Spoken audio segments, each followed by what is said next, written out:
ভীষণ গরম পড়েছে, মানে কোনো কিছুই খেতে ইচ্ছা করছে না। খালি জল, তো জল শুধু খেলে তো খেতে ভালো লাগে না। তো জলের মধ্যে একটু নুন, মানে রক সল্ট, চিনি, চিনি না দিলে গুঁড়ো মেশাতে পারেন, আর লেবু, এই দিয়ে মানে অনেকটা জল খেলে মনে হচ্ছে একটু শান্তি লাগছে। তো খাবারেরও তেমন বাড়িতে কারো ইচ্ছে নেই, বাচ্চারা তো খেতেই চাচ্ছে না, কিন্তু খেতে তো হবেই।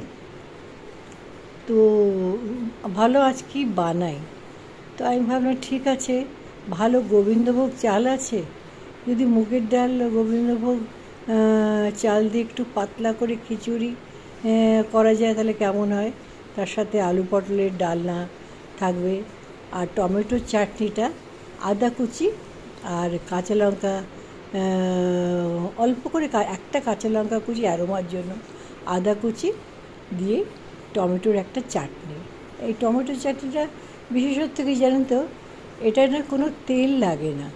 এটাকে আপনি প্রথমে সেদ্ধ করে মিক্সারে ঘুরিয়ে নিলেন, হ্যাঁ, আর তার মধ্যে আদা কাঁচা লঙ্কার একটু থাকলো গন্ধ।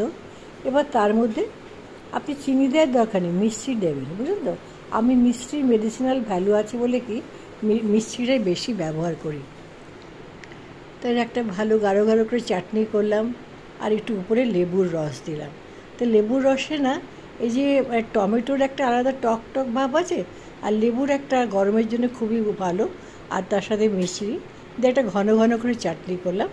হ্যাঁ, আর আলু পটলের ডালনা, আলু পটলের ডালনা তো এখন তো বাজার ভর্তি ভালো পটল, আর পটলের তো মেডিসিনাল ভ্যালুও অনেক আছে না, পেটের জন্য পটল অভ্যর্থ।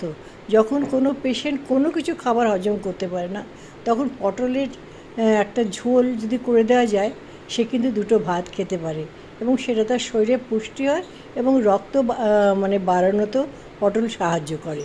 তো সেরকমভাবেই আমি অবশ্য পাতলা করে করিনি, কারণ আমরা মোটামুটি ভালো আছি, তাই একটু মানে ঘন করেই করেছি। এবং পটলগুলিকে গোটা গোটা ছাড়িয়ে নিয়েছি, আলুকে ছাড়িয়ে 4 টুকরো করে নিয়েছি, আর একটা মশলা একসাথে আমি করি, ওটা টমেটো, ধনে, জিরে, ইন্ডিয়ান যত স্পাইস আছে, আদা, অল্প করে 1 ফোঁটা লঙ্কা, নুন, একটু গুড় দিয়ে একটা মশলা বানিয়ে রাখি। এবার কড়াইয়ের ভেতরে আলু পটলটা নাড়াচাড়া করার আগে জিরে তেজপাতাটা ফোড়ন দিই, দিয়ে নাড়াচাড়া করার পরেই ওই মশলাটা দিই।